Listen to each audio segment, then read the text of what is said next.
పార్లమెంటులో బీజేపీ తరఫున ఎన్నికై ఉన్న పార్లమెంటు సభ్యులందరినీ కలవడానికి ప్రధానమంత్రి నరేంద్ర మోడీకి, అమిత్ షాకు పార్లమెంట్ హాజరు కావడానికి మాత్రం పడలేము. పార్లమెంట్లో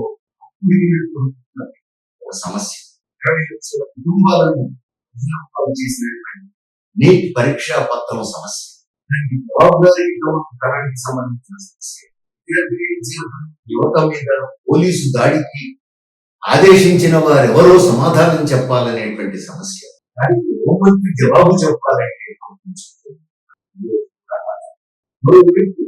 సాక్షాత్తు దేశ ప్రధానమంత్రి నరేంద్ర మోడీ పోషించినటువంటి ప్రారంభోత్సవంలో కీలక పాత్ర పోషించినటువంటి ప్రజలు భక్తితో వేసేటువంటి డబ్బు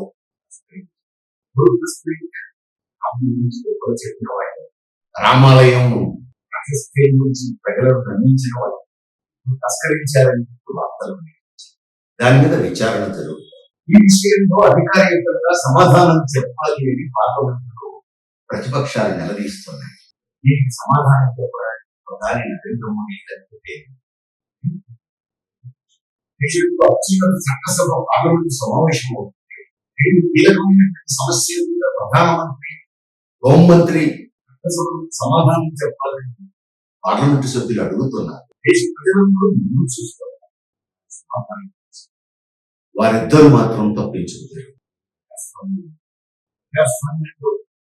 ఎన్నికైనటువంటి ప్రజాప్రతినిధులు, దేశాన్ని పరిపాలిస్తున్నటువంటి నాయకులు వ్యవహరించవలసిన తీరు లేదు.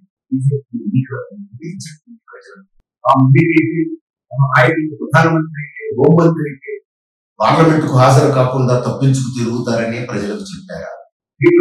సమస్యలు ఎదురైనప్పుడు పట్టించుకోకు, అయినా మాకే ఓటేయండి అని ప్రజలకు చెప్పారా? అధికారంలోకి వచ్చిన తర్వాత వ్యవహరిస్తున్న తీరు మరొకటి. నిలదీస్తుంటే, డిమాండ్ చేస్తుంటే ఏమాత్రం ఖాతరు చేయకుండా, భారత రాజ్యాంగాన్ని ఖాతరు చేయకపోవడమే, అత్యున్నత చట్టసభలను ఖాతరు చేయకపోవడమే కదా, ప్రజాస్వామ్యాన్ని లెక్క చేయకపోవడమే కదా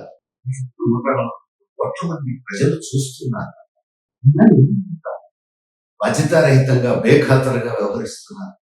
ఒకసారి మేము అధికారంలోకి వచ్చాం, 5 ఏళ్ళు మమ్మల్ని అడిగేవాళ్ళు లేరు అనేటువంటి ధైర్యమైన వీరిని ఇట్లా నిలబెడుతున్నది. బీజేపీ నుంచి ఎన్నికైన పార్లమెంట్ సభ్యుల సమావేశానికి కాదు, పార్లమెంటుకు మాత్రం హాజరు కావాలి. ఎట్లా అర్థం చేసుకోవాలి?